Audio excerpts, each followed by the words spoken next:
Baik, sekarang kita mulai membahas materi aplikasi turunan, yaitu gradien garis singgung, fungsi naik, fungsi turun dan stasioner, serta nilai maksimum dan minimum fungsi. Nah, pertama tentang garis singgung dulu ya, atau gradien garis singgung. Pertama, kita pahami dulu pengertian turunan. Bahwa turunan definisinya adalah f aksen x sama dengan limit fx plus h min fx per h dengan h menuju 0. Sedangkan turunan fx di x sama dengan c adalah f aksen c sama dengan limit fc plus h min fc per h. Nah, kenapa bahwa turunan pertama merupakan gradien garis singgung? Perhatikan gambar berikut. Sebuah tali busur memotong kurva di titik PQ. Perhatikan gradien garis yang memotong kurva tersebut adalah FC plus H min FC dibagi H. Yang namanya garis singgung tentu saja memotongnya hanya di satu titik, bukan di dua titik seperti pada gambar. Agar dia menyinggung, maka H harus semakin mendekat sehingga menuju 0. Maka muncullah limit FC plus H min FC per H dengan H menuju 0. Maka jelas bahwa gradien garis singgung adalah turunan pertama dari kurva fx.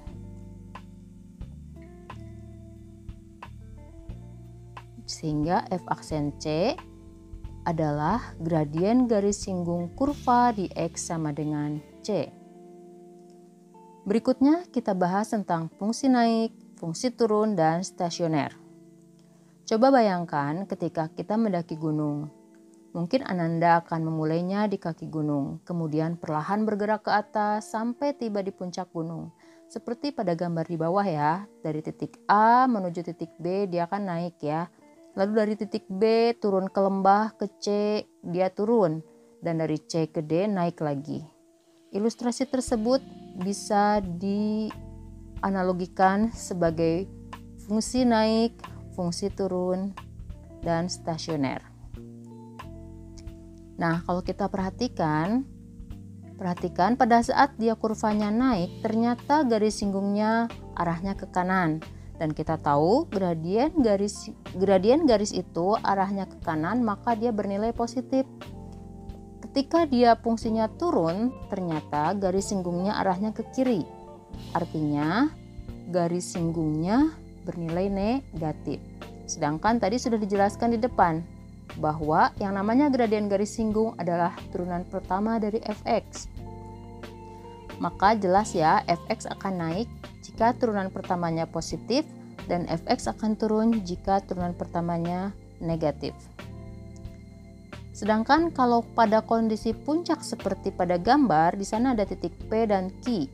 P ada pada puncak maksimum, sedangkan Q ada pada puncak minimum. Baik P maupun Q, perhatikan ternyata garis singgungnya arahnya horizontal ya. Sehingga gradien garis singgung yang arahnya horizontal tentu saja bernilai 0.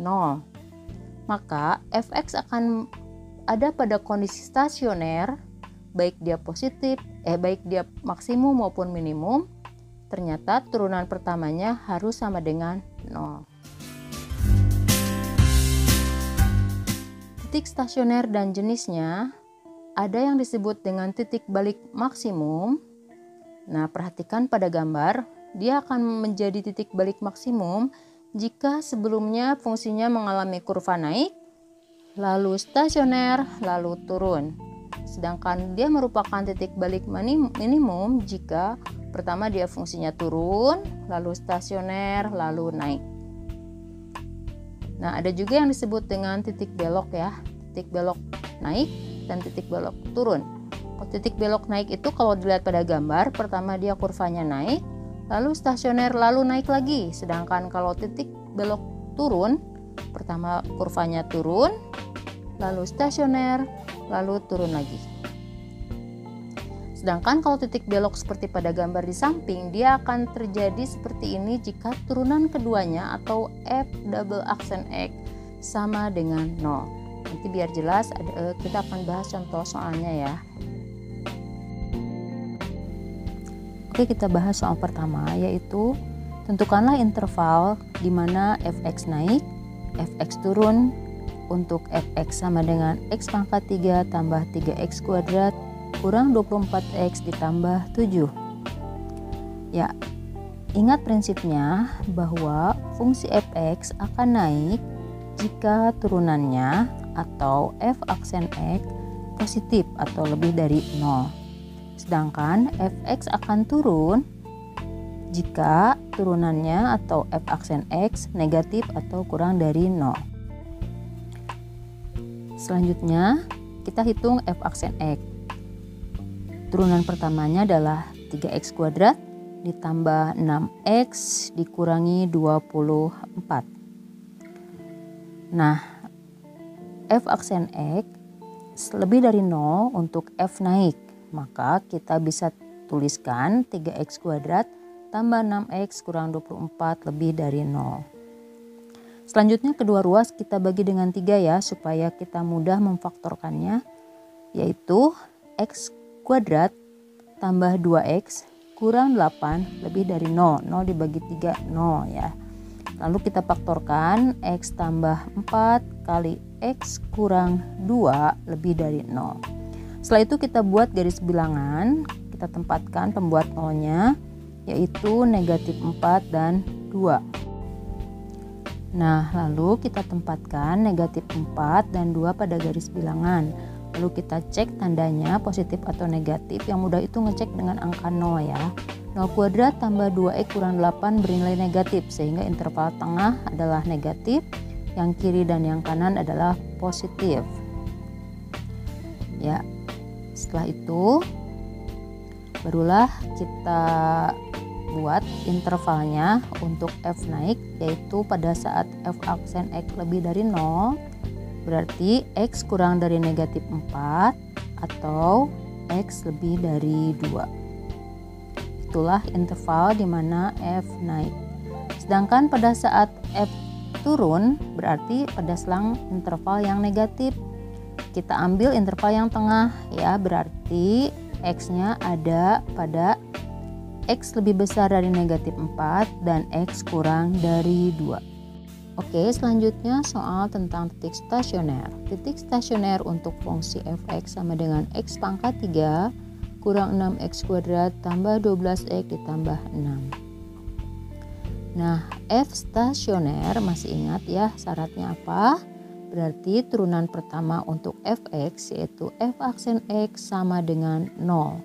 Maka langkah pertama tentu saja kita cari turunannya, sehingga diperoleh f aksen x sama dengan 3x kuadrat kurang 12x ditambah 12 sama dengan 0. Nah, supaya sederhana, ruas kiri maupun ruas kanan kita bagi 3 ya, sehingga diperoleh x kuadrat kurang 4x ditambah 4 sama dengan 0. Dan pemfaktorannya kita peroleh x kurang 2 kali x kurang 2 sama dengan 0. Maka pembuat nolnya cuma ada satu ya, yaitu x-nya sama dengan 2. Dia stasioner pada x sama dengan 2. Sedangkan yang namanya titik itu kan ada absis dan ordinat. Ordinatnya yaitu kita sebut sebagai nilai stasioner. Nah, kalau x-nya sama dengan 2, maka y-nya sama dengan f2. Maka kita substitusi saja 2 ke f. Berarti 2 pangkat 3 kurang 6 kali 2 kuadrat ditambah 12 kali 2 ditambah 6. Sama dengan 8 dikurangi 24 ditambah 24 ditambah 6. Nah, itu kan saling menghilangkan ya, ada negatif 24 dan positif 24, sehingga kita peroleh 8 tambah 6 sama dengan 14. Absisnya 2, ordinatnya 14, maka kita peroleh titik stasionernya adalah 2,14. Baik, contoh soal berikutnya itu tentang titik belok. Tentukanlah titik belok dari fungsi y sama dengan x pangkat 3 tambah 6x kuadrat tambah 9x tambah 7. Titik belok ini akan diperoleh jika turunan kedua dari fx atau turunan kedua dari y adalah sama dengan 0. Nah, kalau tadi kita bahas turunan pertama ya, sekarang kita untuk titik belok yang dihitung adalah turunan keduanya. Maka hitung turunan pertama dulu, yaitu 3x kuadrat tambah 12x tambah 9. Maka turunan keduanya adalah 6x ditambah 12 sama dengan 0 sesuai dengan syaratnya. Kita peroleh 6x sama dengan negatif 12, maka x-nya sama dengan negatif 2. Untuk memperoleh nilai ordinat, maka kita substitusikan x sama dengan negatif 2 ke fungsi y. Maka kita masukkan nilai x sama dengan negatif 2 ya. Nah, titik beloknya berarti y sama dengan negatif 2 pangkat 3 ditambah 6 kali negatif 2 pangkat 2 tambah 9 kali negatif 2 ditambah 7. Sama dengan negatif dipangkatkan bilangan ganjil hasilnya negatif ya. Berarti hasilnya negatif 8 ditambah 6 kali 4 24 dikurangi 18 ditambah 7. Kita hitung hasilnya adalah 5. Maka titik beloknya adalah negatif 2,5.